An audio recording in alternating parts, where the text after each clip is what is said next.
Think about the best conversation you ever had in English. Not the most fluent, not the most grammatically correct. The best.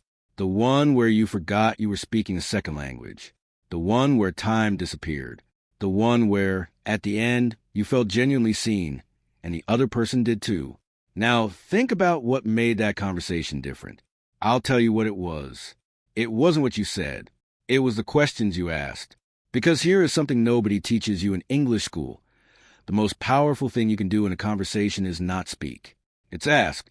A great question opens a room that a great statement can never enter. A great question makes the other person feel that what they think matters, that who they are matters. And when someone feels that, they don't just talk to you, they trust you. I want to tell you about a woman who interviewed 37,000 people over 25 years. Politicians, actors, survivors, criminals, world leaders, ordinary people with extraordinary stories.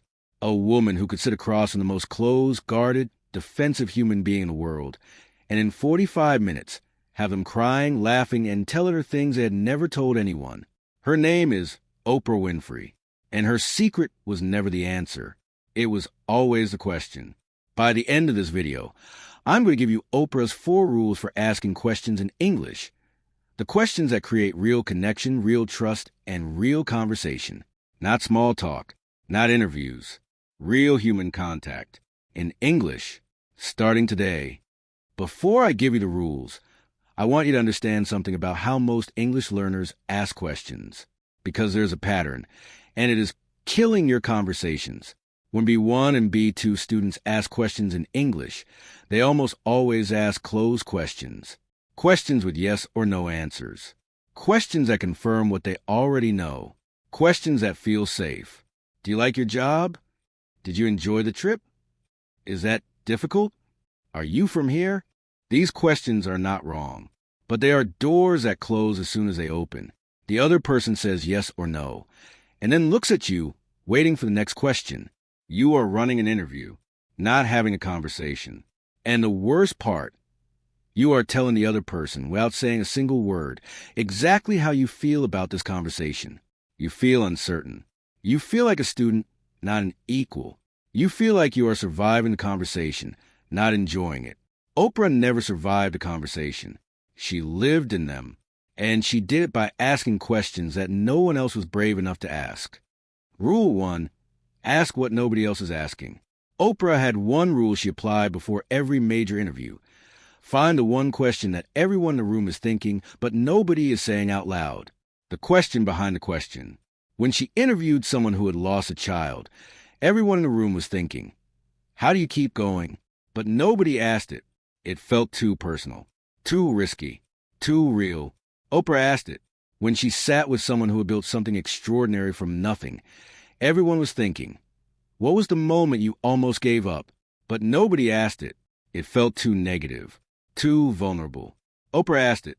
In your English conversations, this means one thing. Ask one level deeper than is comfortable, not to be intrusive, to be genuine. Most people ask, how long have you been living here? Oprah asks, what made you choose this place? Most people ask, what do you do for work? Oprah asks, what's the part of your work that you never get tired of? Most people ask, did you like the book / the trip / the film? Oprah asks, what stayed with you after it was over? One level deeper. That is where real conversations begin. And in English, this is important. Asking one level deeper signals fluency more powerfully than any vocabulary word or grammar structure, because it shows you are listening, not translating. Listening. Rule 2, never ask 2 questions at the same time. This is the rule that most people, native speakers included, break constantly, and in a second language, it is even more damaging. It sounds like this. So what do you think about X? I mean, do you enjoy it, or is it more like a challenge? Or maybe both.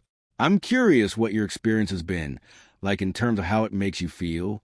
By the end of that sentence, the other person has forgotten where the question started. They give a short, safe, generic answer, because they don't know which question you actually want answered, and you lose the moment. Oprah asked one question. One. Then she stopped, and she waited. The silence after a question is where the real answer lives. Most people are so uncomfortable with silence that they fill it with more words before the other person has had time to think. They answer their own question. They soften it. They qualify it away. Don't. Ask the question. Stop. Wait. Look the person in the eye. Let the silence do its work. In English, this takes courage, because silence feels more exposed in a foreign language. But what the other person experiences is not exposure. They experience respect. They think, this person asked me something and actually wants to know the answer. That is rare, and people remember rare. One question, full stop, then silence. Rule 3, follow the feeling, not the fact. This is the most important rule Oprah ever taught, and the one most rarely applied in professional English. When someone tells you a fact, there's always a feeling underneath it.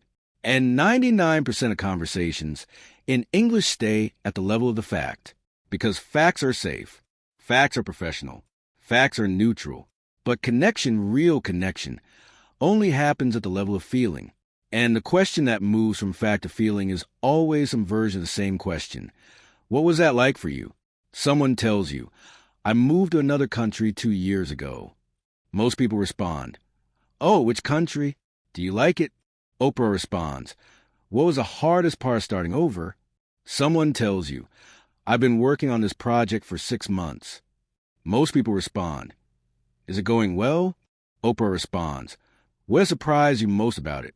Someone tells you, I failed the exam and had to do it again. Most people respond, oh, I'm sorry. Did you pass the second time? Oprah responds, what did you learn about yourself in that moment? Do you feel the difference? The first set of questions stays on the surface. The second set goes to the person. And when a question goes to the person, not the event, not the outcome, not the timeline, but the person, something changes in the conversation. The other person leans forward. Their voice changes. They stop performing and start sharing. This is what Oprah called following the feeling. When someone mentions something with emotion, even a small pause, even a slight change in their voice, that is a thread to pull, not the fact, the feeling underneath the fact. In your English, listen for feeling, then ask about it, directly, bravely. What was that like for you? How did that change things for you? What did that feel like in the moment?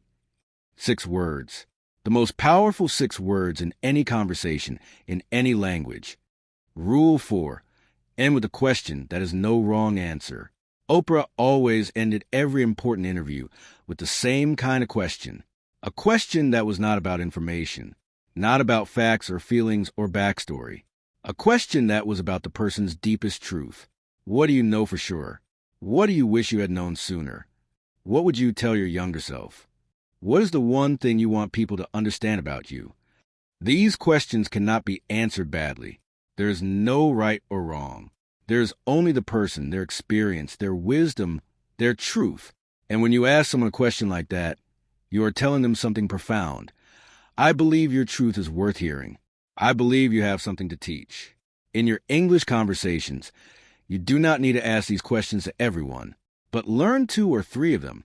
Keep them ready for the moments in a conversation when you feel the other person has more to say, more than the surface allows. What's the one thing about this that most people don't understand? What would you do differently if you could? What has this whole experience taught you? These questions are also the most forgiving in English because they have no wrong answer. Your accent doesn't matter. Your grammar doesn't matter. The question itself carries all the power, and all you have to do is ask it and listen. Let's practice right now. These are the 4 questions I want you to memorize, not just understand. Memorize, so they are available to you in any conversation, immediately, without translation. Question 1. What made you choose that? Say it. Question 2. What stayed with you after it was over? Say it. Question 3. What was that like for you? Say it with genuine curiosity. Question 4. What do you wish you had known sooner? Say it. For questions, infinitely reusable, in any context, with any person. In any English conversation you will ever have, use one this week. Just one. in a real conversation. And notice what happens in the room. Now I have a question for you, and I want you to answer it in English in the comments right now. What is the one question you are most afraid to ask in English? Not because of the grammar, because of the courage it requires. Write it below. I read every single comment. And sometimes the question you're most afraid to ask is the exact question that unlocks the conversation you've been waiting to have. If Oprah changed something in how you listen and ask today, subscribe. Turn on the bell, because this series is not finished. Next week, we go to the man who believed that a single short sentence, in the right place at the right time, is more powerful than any speech, any argument, any presentation. Ernest Hemingway, the writer who won the Nobel Prize not for what he wrote, but for what he left out. And I'm going to show you how his method, fewer words, more space, deeper meaning, will transform not just how you speak English, but how you write it. In emails, in messages, in any written English that actually matters. Subscribe. And until then, ask more, say less, listen completely. Like Oprah, I'll see you next week.